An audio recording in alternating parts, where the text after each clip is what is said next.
Assalamualaikum warahmatullahi wabarakatuh. Perkenalkan kami dari kelompok 8 hendak mempresentasikan mengenai pemanfaatan Saccharomyces boulardii yakni sebagai kamir probiotik dalam industri probiotik. Sebelum kami mulai masuk ke materi, izinkan kami untuk memperkenalkan diri terlebih dahulu. Dimulai dari saya Syifa Ramadanti dengan NPM 24254. Saya Anissa Devalina dengan NPM 24207. Saya Novilia Adinda dengan NPM 24214. Saya Nadia Zara dengan NPM terakhir 238. Perkenalkan saya Muhammad Dafa, NPM 249. Saya Galih Plepata dari NPM 24248.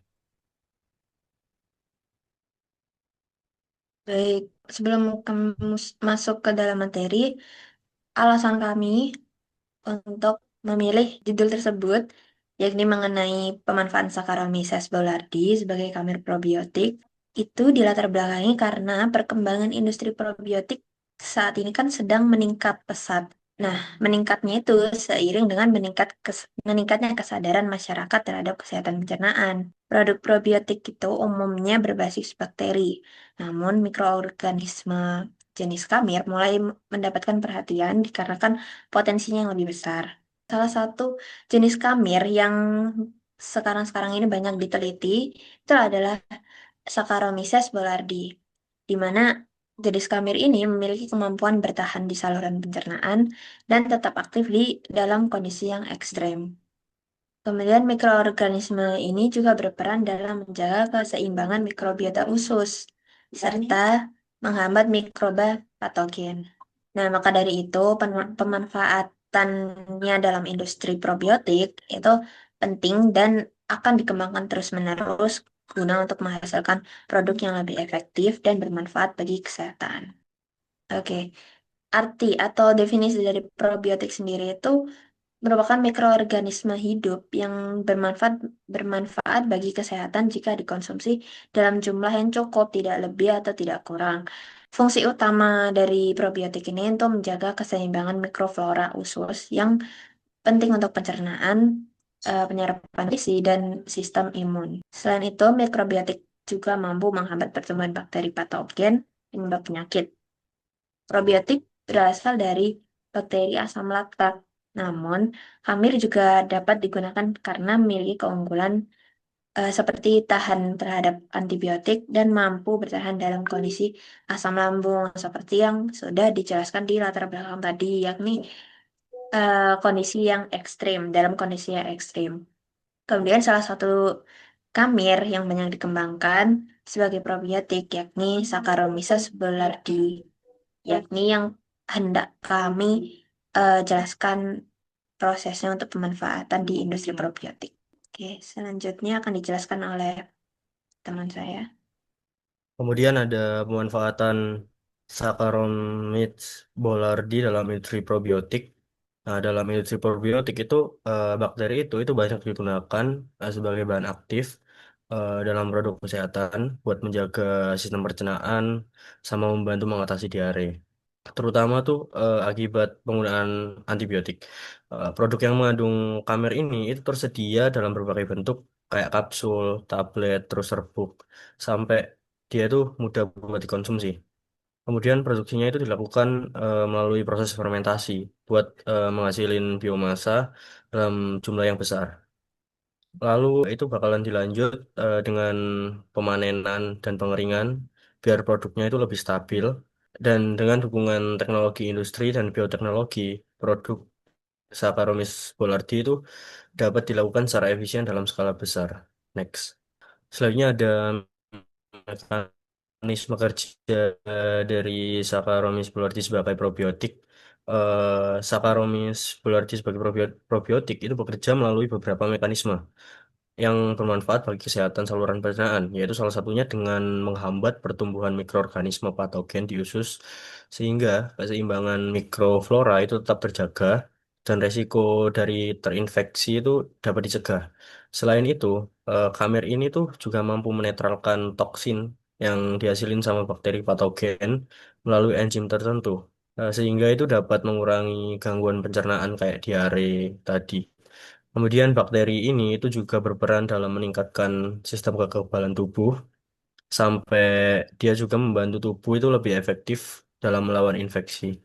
Selanjutnya akan dijelaskan oleh partner kami. Ya, selanjutnya ini ada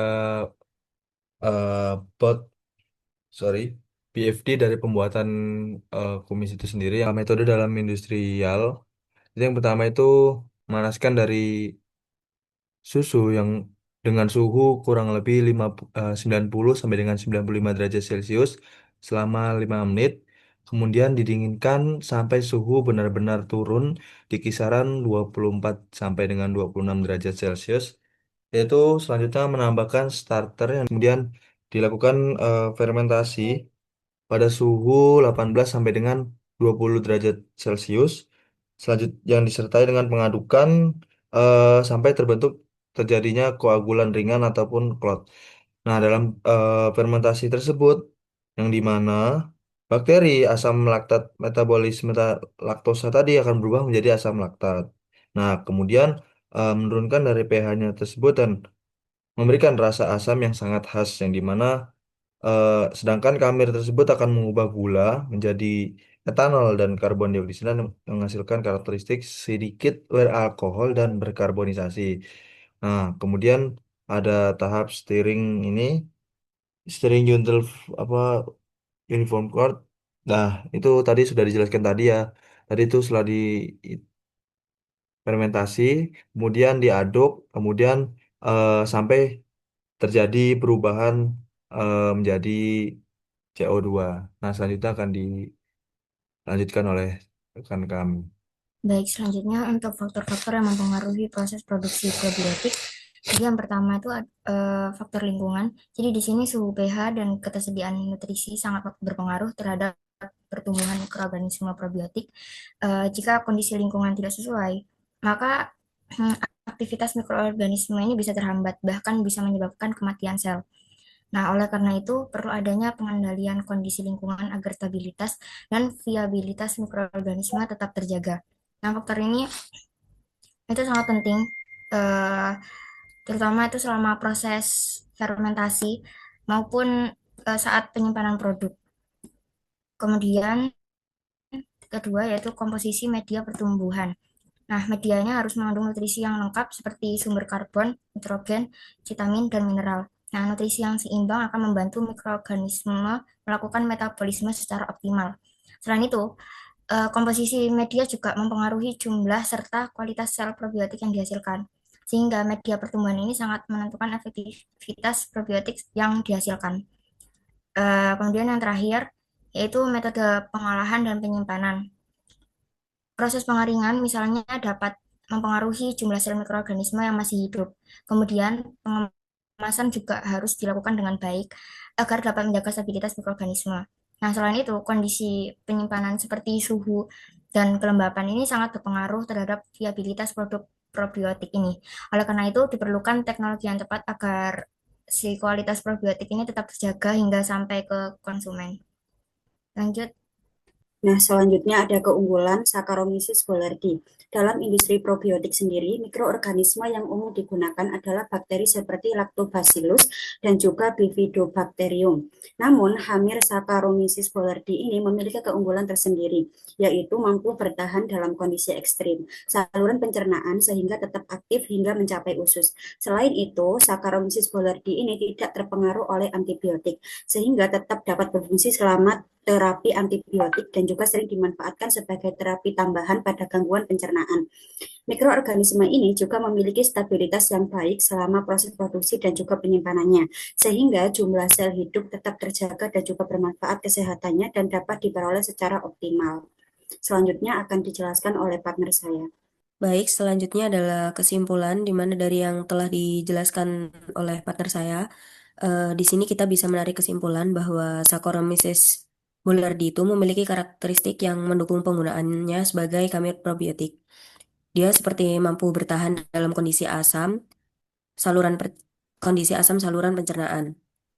Dia juga bersifat non-patogen serta stabil selama proses produksi dan penyimpanan. Nah, dalam industri pangan dan farmasi, mikroorganisme ini juga banyak dimanfaatkan dalam produk seperti suplemen probiotik, makanan fungsional, dan produk kesehatan karena kemampuannya menjaga keseimbangan mikroflora usus, menekan mikroba patogen, dan mendukung sistem imun. Pemanfaatannya juga dipengaruhi oleh faktor seperti suhu, pH, ketersediaan nutrisi, serta proses fermentasi dan penyimpanan. Sehingga pengendalian faktor-faktor tersebut penting untuk menjaga kualitas dan efektivitas produk probiotik. Baik, sekian dari kelompok 8. Terima kasih atas perhatiannya. Wassalamualaikum warahmatullahi wabarakatuh. Audio Jungle.